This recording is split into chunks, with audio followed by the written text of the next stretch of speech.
Welcome sa aking YouTube channel! Sa oras na ito ay naghanda ako ng isang exciting video para sa iyo. Sumikapan mong tapusing panoorin hanggang sa dulo nito para ganap mong maunawaan ang mensahe ng video. Simulan na natin! Tara na! Kumusta? Narinig nyo na ba yung term na self-ordained pastor? Sila yung mga leader na, kumbaga, sila na mismo ang nagtalaga sa sarili nila. Sa ating pagtatalakay ngayon, alamin natin kung bakit, ayon sa ating source material, pwedeng maging delikado ang ganitong landas. So, ito yung magiging biyahe natin. Una, alamin natin kung ano ba talaga yan. Tapos titingnan natin yung issue ng accountability, yung panganib ng maling turo, mga problema sa character, at yung pinakamatindi, yung potential for abuse. Siyempre, tatapusin natin to sa isang patas na pananaw. Tara, simulan na natin. Okay, first things first. Ano nga ba talagang ang ibig sabihin kapag sinabi nating self-appointed o self-ordained ang isang leader? Linawin muna natin. Simple lang pala. Sila yung mga leader na nagsimula ng sarili nilang ministeryo nang walang anumang formal na pagkilala o sabihin na nating basbas mula sa isang mas malaking simbahan o grupo. Kumbaga, sila ang nagdeklara ng sarili nilang otoridad. At dito na, alam niyo yun, dito na posibleng magsimula yung mga problema. So, ano raw yung unang malaking red flag ayon sa ating source? Ito yung kakulangan sa biblical accountability. Sa madaling salita, walang ibang grupo o sistema na sumusuri at gumagabay sa kanila. Kasi, kung titingnan daw natin yung modelo sa Biblia, iba yung kalakaran eh. Doon yung mismong komunidad ng mga mananampalataya ang kumikilala at nagtatalaga ng kanilang mga leader. Isang halimbawa dyan yung nasa aklat ng mga gawa, kung saan ang simbahan mismo ang nagpatong ng kamay at nanalangin para sa mga leader nila. Isang malinaw na sign ng community affirmation. At dito, kitang-kita natin yung dalawang magkaibang landas, no? Sa kalima, yung paterna na nakikita sa Biblia, may pagpapatunay mula sa iba, may espasyo para sa pagtutuwid at nakasentro sa komunidad. Sa kanan naman, yung landas na mag-isa, nilalaktawan yung proseso. Ang resulta, walang spiritual covering o gabay at madalas nauuwi sa pag-isa o isolation. Okay, lipat naman tayo sa susunod na punto. Ito ay tungkol sa panganib ng pagkakamali sa doktrina o turo, lalo na kapag walang ibang sumusuri sa'yo.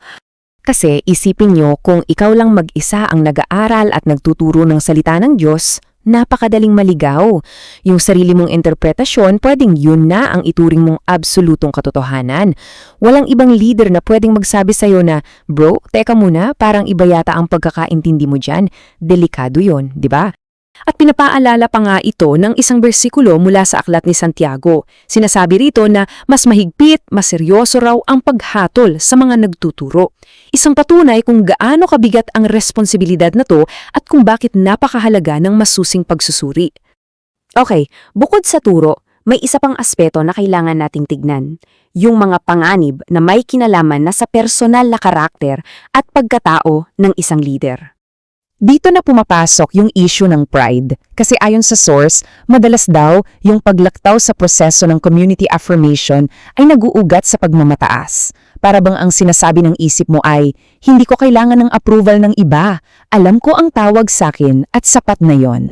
At sinusuportahan pa yan ng isang text mula sa source na nagsasabi na ang karangalan ng paglilingkod ay hindi isang bagay na basta-basta kinukuha para sa sarili.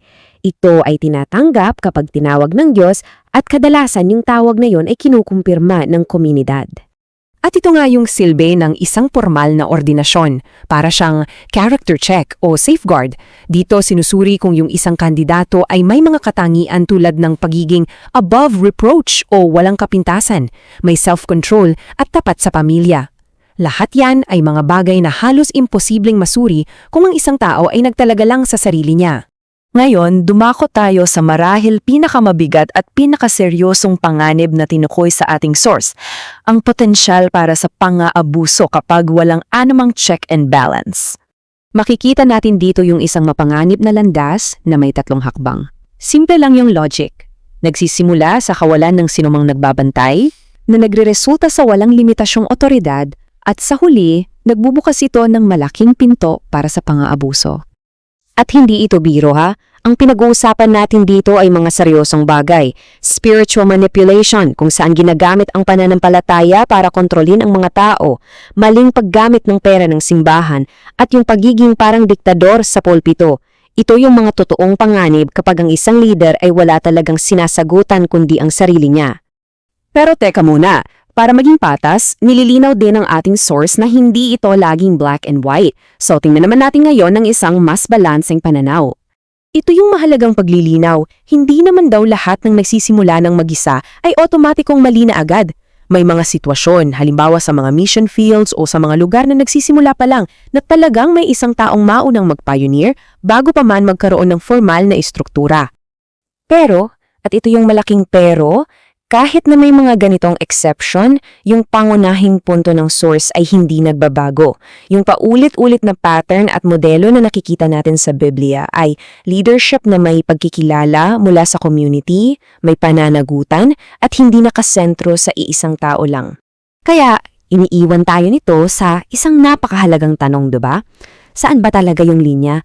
Paano natin malalaman ang pagkakaiba sa pagitan ng isang tunay na tawag mula sa Diyos at isang simpleng pagdedeklara lang para sa sarili? Isang tanong na mahalaga at dapat nating pagnilayan. Maraming salamat po sa inyong panonood. Suportahan naman po ninyo ang aking YouTube channel. I-click po ninyo ang like, share at subscribe buttons hanggang sa muli nating pagkikita!